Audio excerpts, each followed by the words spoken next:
विश्व के सभी मेरे साथियों को राजरत्न अम्बेडकर की ओर से जय भीम, नमो बुद्धाय। तब उद्धरणेश धम्मा के 22वें भाग में आप सभी लोगों का स्वागत है। कल हम लोगों ने राजा बिंबिसार इनकी धम्म दीक्षा देखी। अब बढ़ते हैं आगे। कौशल देश की राजधानी थी श्रावस्ती। श्रावस्ती में एक गृहस्थ रहा करते थे जिनका नाम था सुदत्त। इस कौशल देश के राजा थे राजा प्रसेनजीत, जिन्हें हम आज की भाषा में प्रसेनजीत कहते हैं। इन राजा प्रसेनजीत के सुदत्त जो थे ये कोषाध्यक्ष थे, ट्रेजरर कोषाध्यक्ष थे। और सुदत्त ये उदार मन के थे।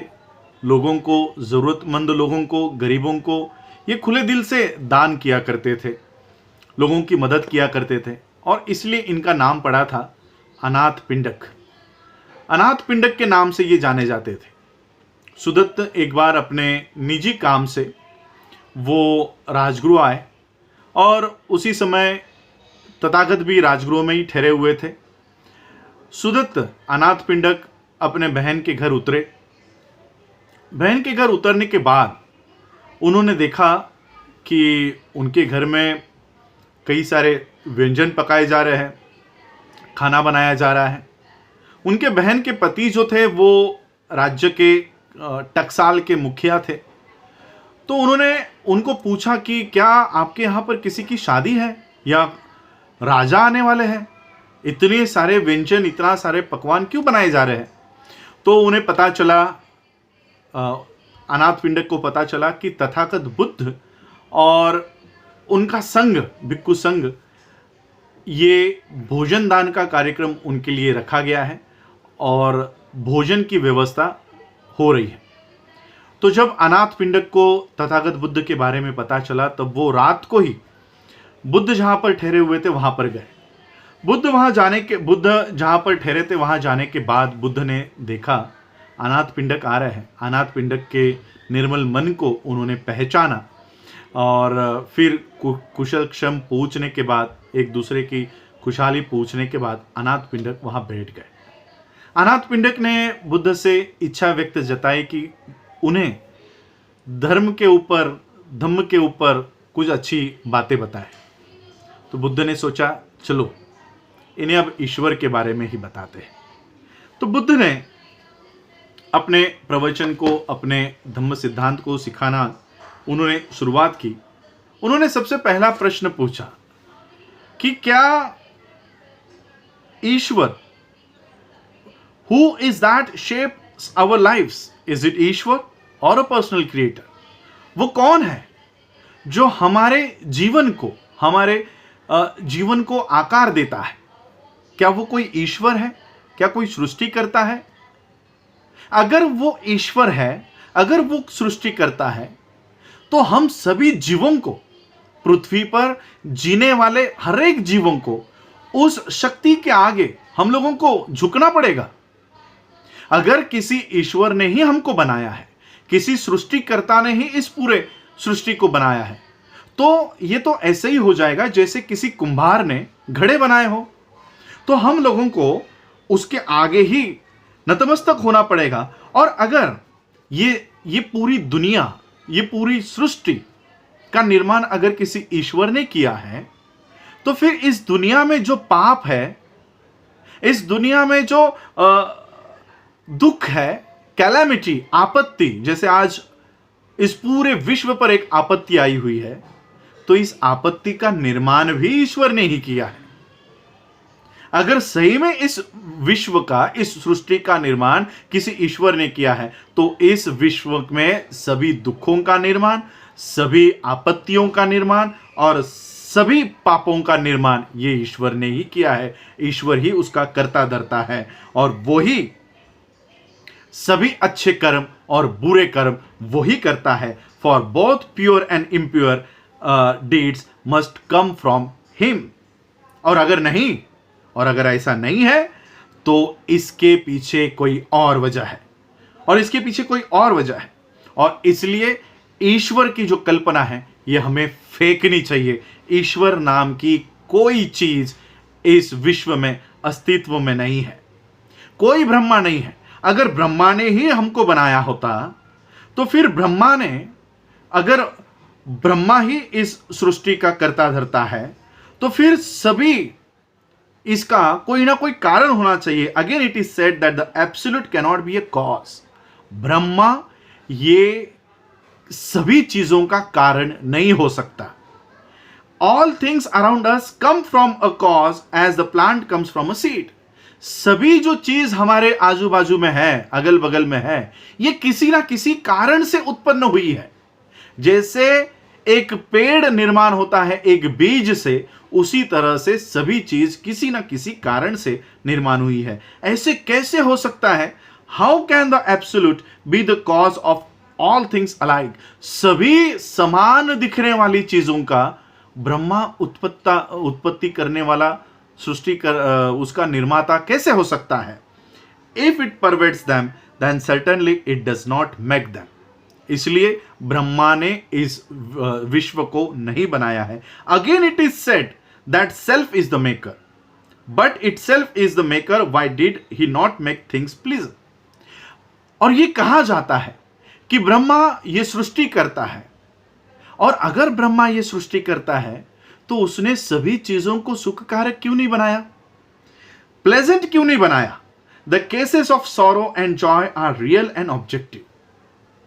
इस विश्व में जो सुख है और जो दुख है, सॉरो और जॉय, ये वास्तविकता है, ये सच्चाई है।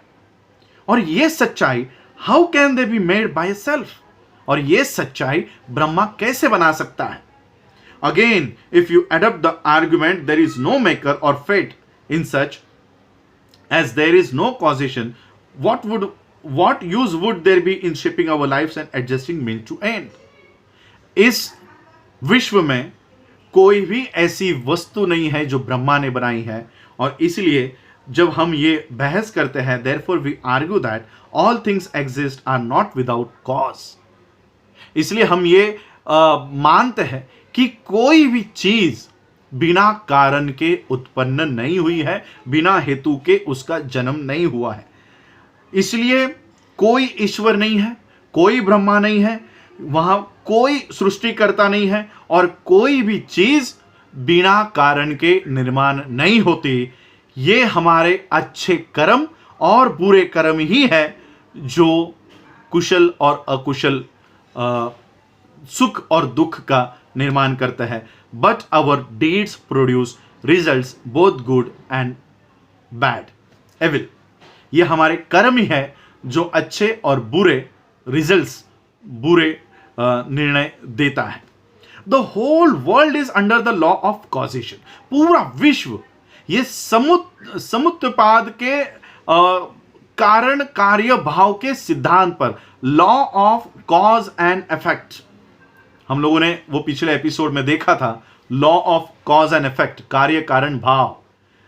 जब तक कारण नहीं है तब तक कोई कार्य नहीं होता। तो उसी तरह से इस कानून पर ही ये पूरा विश्व चलता है। और इसलिए हम लोगों को ईश्वर से प्रार्थना करने में, ईश्वर में लीन रहने से, ब्रह्मा से कोई मांगने से, इसमें जो हम लोग लीन है, इससे हमको बाहर निकलना चाहिए। इसमें जो हमारी मान्यता है कि पूजा करने के बाद उनसे कोई अपेक्षा रखना, फल प्राप्त करना, इन सारी मिथ्य भावना से हमको बाहर निकलना है। Let us not lose our self in vain speculation of profitless subtitles, जिससे कोई लाभ नहीं है, जिससे किसी तरह का हमको लाभ नहीं होने वाला। इस तरह के पूजा अर्चा से हमको बाहर निकलना है। Let us surrender self and selfishness and all things are fixed by causation. Let us practice good so that good may result from our action. हम लोगों को केवल और केवल अच्छाई का पालन करना है ताकि अच्छे कर्म का हमको वो मुबदला, वो रिटर्न्स हमको मिल सके। इस तरह से अनाथ पिंडक को बुद्ध ने ये सारी बातें समझाई, और अनाथ पिंडक ने कहा, I see the truth of what the blessed one had said and I wish to open my whole mind. Having listened to my words let the lord advise me what should I do. Anathapindika ने कहा कि आपके धम्म की ये सच्चाई मुझे आज पता चली है और मेरा जो मन है वो अब खुल गया है। मैं आपको मेरी कुछ बातें बताना चाहता हूं, ये बातें सुनकर आप मुझे मार्गदर्शन करें। और फिर अनाथ पिंडक ने कहा कि my life is full of work, मेरे जीवन में बहुत काम है, मेरे पास बहुत संपत्ति है, मैं सभी लोगों से घिरा हुआ हूं जो मुझ पर निर्भर है, मेरा जो काम है वो काम करने में मुझे खुशी होती है, और मेरे ऊपर जो लोग निर्भर है उनका पालन करना, उनको अच्छी जीविका देना, ये मेरा कर्तव्य है। Many people are in my employ and depend upon the success of my enterprise. बहुत सारे लोग मेरे सफलता के ऊपर निर्भर है, उनकी जीविका मेरे व्यवसाय के सफलता पर निर्भर है। अब आप मुझे बताइए, मैंने सुना है आपके जो परिव्राजक है ये इस बात का प्रचार करते हैं कि एक परिव्राजक की जिंदगी किस तरह से खुशहाल है, एक परिव्राजक की जिंदगी किस तरह से आनंदमय है, सुखदायी है। और वो यहां तक कहते हैं कि तथागत ने भी अपने साम्राज्य का त्याग किया, अपने संपत्ति का त्याग किया, और वो सदाचरण के मार्ग पर चलकर उन्होंने निर्वाण प्राप्ति का मार्ग ढूंढ निकाला। ये विश्व में एक आदर्श है। इस तरह से आपके परिव्राजकों को मैंने कहते हुए सुना है। मेरा दिल भी करता है कि मैं भी इस मार्ग पर चलूं और तथागत के जो वरदान है, जो ब्लेसिंग्स है, उनके शिक्षा के जो ब्लेसिंग्स है, वो भी मैं अपने आप के लिए पाऊं, ऐसा मेरा मन भी करता है। Let me then ask you, must I give up my wealth, my home and my business enterprise and like you into homelessness in order to attain the bliss of religious life? क्या मैं आपकी तरह गृह त्याग कर दूं, संपत्ति का त्याग कर दूं, मेरा जो व्यवसाय है उसका त्याग कर दूं, और एक अच्छे धम्म का सिद्धांत और एक अच्छे धम्म का जीवन जीने के लिए क्या मैं इन सब का त्याग कर दूं? And the blessed Lord replied, the bliss of a religious life is attainable by everyone who walks in the noble eightfold path. जो धम्म के जीवन का पथ है वो हर वो भी इंसान प्राप्त कर सकता है जो अष्टांगिक मार्ग के पथ पर चले। He that cleaves to wealth had better cast it away than allow his heart to be poison it. जो संपत्ति से घिरा हुआ है, जो पैसों से घिरा हुआ है, महलों से घिरा हुआ है, उसका but he who does not cleave to wealth and possessing riches use them rightly will be blessing into the fellow things. जो इन सभी चीजों से घिरा हुआ है वो आसक्त होने पर ये सारी चीजें उसके लिए विष बन जाती है, लेकिन वो अपनी संपत्ति और सारे इससे घिरा होने के बावजूद वो उसमें आसक्त नहीं है और वो लोगों की भलाई करता है, तो ऐसा इंसान इंसानियत के लिए वरदान साबित होता है। और इसलिए मैं कहता हूं, बुद्ध कहते हैं, I say unto thee remain in thy life of station of life and apply thy self with diligence to the enterprise. आप अपने उद्योग और व्यवसाय में ही बने रहो और उस व्यवसाय और उद्योग में अपने आप को झोंक दो, अपना मन पूरी तरह से अपने काम में लगाओ। It is not life and wealth and power that enslave man. ये जीवन, संपत्ति और अधिकार, पावर, शक्ति, ये इंसान को गुलाम नहीं बनाती। गुलाम कौन बनाता है? But the cleaving of to life and wealth and power. जो जीवन को संपत्ति को और शक्ति को आसक्त है, उसकी अभिलाषा करते हुए उसमें लीन रहता है, ये भावना इंसान को गुलाम बनाती है। जो भिक्खु गृह त्याग करता है और आनंद का जीवन जीने के लिए, निष्क्रियता का जीवन जीने के लिए, आलस का जीवन जीने के लिए गृह त्याग करता है, ऐसे भिक्खु का समाज के लिए कोई भी उपयोग नहीं है। किसी भी तरह का इस भिक्खु से कोई भी सहायता समाज को प्राप्त नहीं होगी। बुद्ध कहता है कि मेरा Dhamma, the Dhamma of Tathagata does not require a man to go into homelessness और to rein the world unless he feels called upon to do so. What Buddha कहते हैं कि मेरा धम्म, तथागत का धम्म किसी भी इंसान को गृह त्याग करने की शिक्षा नहीं देता, ना कि गृह त्याग करके ये विश्व छोड़ने की शिक्षा देता है। What the Dhamma of Tathagat requires is for every man to free himself from the illusion of self. Buddha का धम्म ये कहता है कि इंसान को अपने ही भ्रम से, अपने ही माया जाल से उसको बाहर निकलना है। टू क्लीन हिज हार्ट, अपने मन को, अपने माइंड को, अपने हृदय को हमको क्लीन करना है, स्वच्छ करना है, पवित्र करना है। And to give upon his thirst for pleasure, सुख के अभिलाषा को, हमारी जो प्यास है, वासना है, कामना है, जो सुख की कामना है, काम भोगों की कामना है, इस कामना का त्याग करना है और एक सदाचरण के, अष्टांगिक मार्ग के पालन का जीवन हमको व्यतीत करना है। And what ever man do, whether they remain in the world as artists, merchant and officer of the king or retire from the one and devote themselves to religious meditation। Buddha कह रहे हैं कि इंसान चाहे कुछ भी करे, चाहे वो शिल्पकार बने, चाहे वो ऑफिसर यानी कोई पदाधिकारी हो राजा के कार्यालय में, या वो व्यवसाय करने वाला व्यापारी हो, कोई भी काम करे, हमको वो काम पूरी तरह से डिवोशन से हमको वो पूरा काम करना है। वो और चाहे वो पूरे विश्व से त्याग करके एक मेडिटेशन, परिव्रजक की जिंदगी क्यों ना बिताए। Let them put their whole heart into the task. उस काम में अपने आप को पूरी तरह से झोंक दो, अपना मन पूरी तरह से उस काम में लगाओ। Let them be diligent and energetic.